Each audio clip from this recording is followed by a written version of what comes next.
Hello? I got it? Okay. This is a true Christmas story that happened maybe 25, maybe even 30 years ago that I wrote. And it's called The Brunch. And it goes like this. Hi, Dee. This is Pam. Hello, Pam. What's up? Just calling to make sure you're coming to our Christmas brunch. Sure thing. Wouldn't miss it. Would you do me a favor? Yes, if possible. Would you play Santa Claus Sunday? Me? Yes, I think you'd be great. Well, what about Joe? He'd make a better Santa. No, I want you to do it. It's to be a surprise. Don't tell your husband. My husband doesn't even know that I've asked you. So please do it. Gee, Pam, they guessed right off who I was. How come?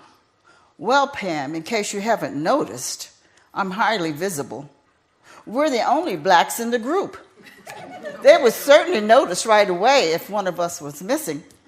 Oh, don't flatter yourself. Nobody would miss you.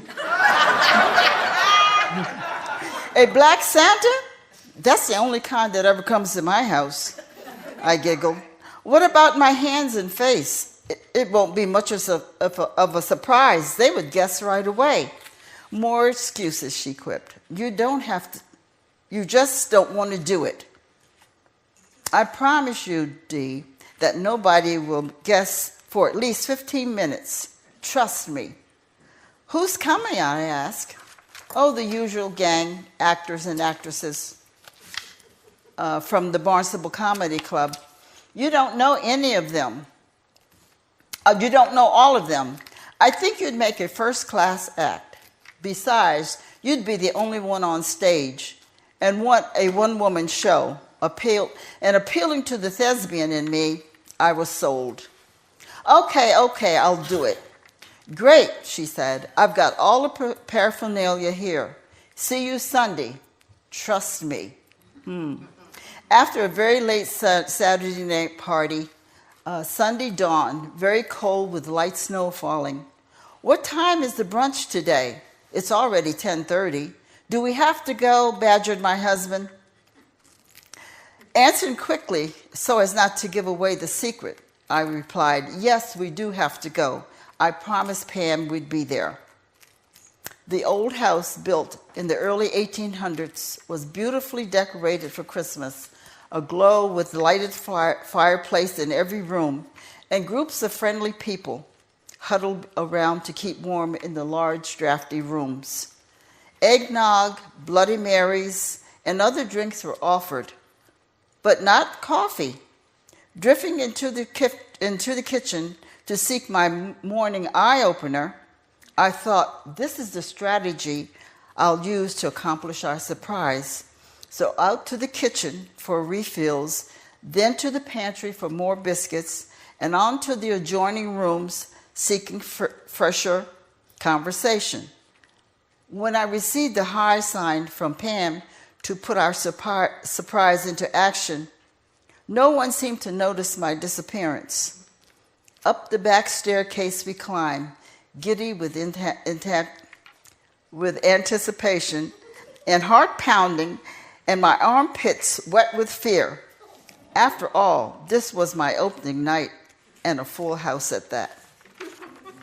Everything was laid out on the bed, the famous red suit, a white wig, beard, gloves, hats, even boots, and a string of jingle bells. All I had to do was furnish the ho, ho, ho. Giggling and whispering softly to keep our voices from drifting downstairs, we began. First, the padding. Off came the bed pillows, one for the back and one for the front. A belt. We needed a belt to keep the pillows in place. Her husband was wearing the only belt. Glancing around the room for help, we spied 2 large silk scarves. We tied them together. It was just enough to fit around the middle. Then the pants, too long. Stuffed them in the boots. The boots, too big. Stuffed face cloths in them.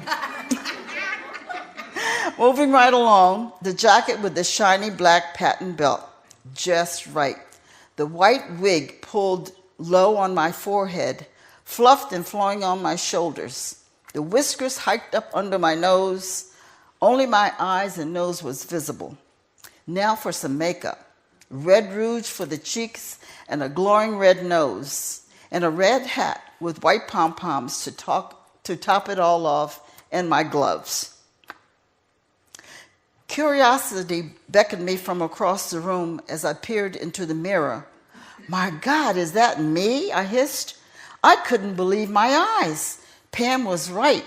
It would be 15 minutes at least before anyone guessed who Santa was. I was delighted. "Take your bells and go through Grandma's bedroom to the front staircase.